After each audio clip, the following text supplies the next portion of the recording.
early game, you're usually going to have to go back to base, grab your extra Doran's blades, or maybe farm things up towards a Brutalizer, although you definitely expect the Doran's blades. You get the extra HP is just way too cost effective. So should be Doran's blades here for Chaser, although getting auto attack, this range versus melee matchup is not a good one. Chaser should lose this one early on, but then win it in the all-in with Ignite. Now, you can see the exhaust picked up by Score is going to be very, very effective when it comes to all-ins because it's easy to telegraph. Once Chaser hits level 2, he's going to try for the level 2 all-in, get the knock-up, and go for a Martial Cadence stack. If he's able to do that, then after that, things start to get scary. But if you can maybe force Chaser in for a dive, then you just win the game automatically off of exhausting on the turret. But it's mostly going to come when these champions hit 6. Can Score get his ultimate off first and, back away from Chaser, prevent those auto attacks coming in?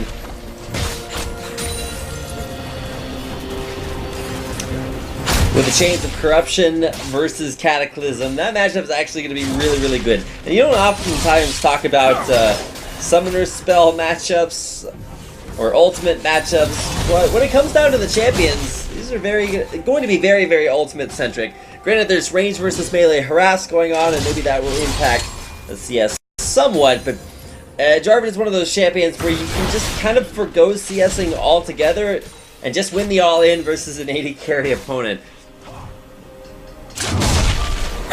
Both players should keep their health potions running almost consistently over the course of just all the harass in lane, and it's interesting to see maybe some, in the game of inches, the hail of arrows from Score. When you throw that down, it means that you're going to be cutting healing with some grievous wounds, and I mean, if you have a health potion running when you're standing in that pool of grievous wounds, you're just not going to get as much health back from it. So something to keep an eye on. Oh, dodging the knockup there. Score kills the minion, so he's going to get extra attack speed from it. Puts that auto attack damage down onto Chaser, and was that really worth the exhaust though?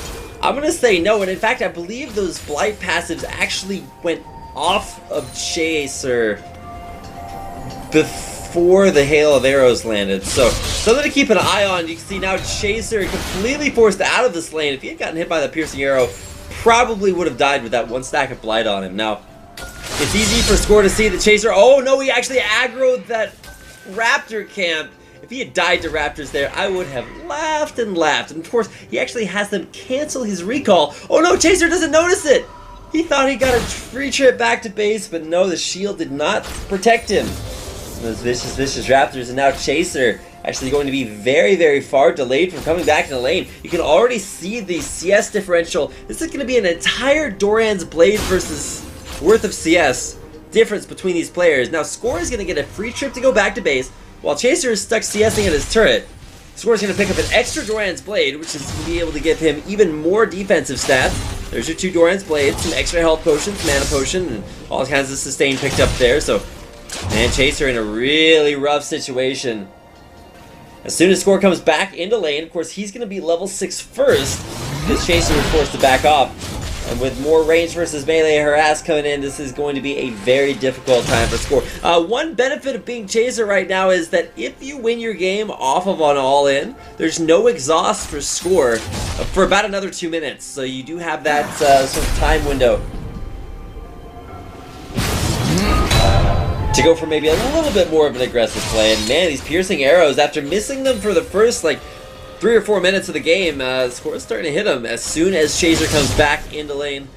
Should be going for some Dragon Strike harass, and indeed he is. So, Dragon Strike versus this piercing arrow, hail of arrows harassment combo definitely yields the trade advantage in Score's favor.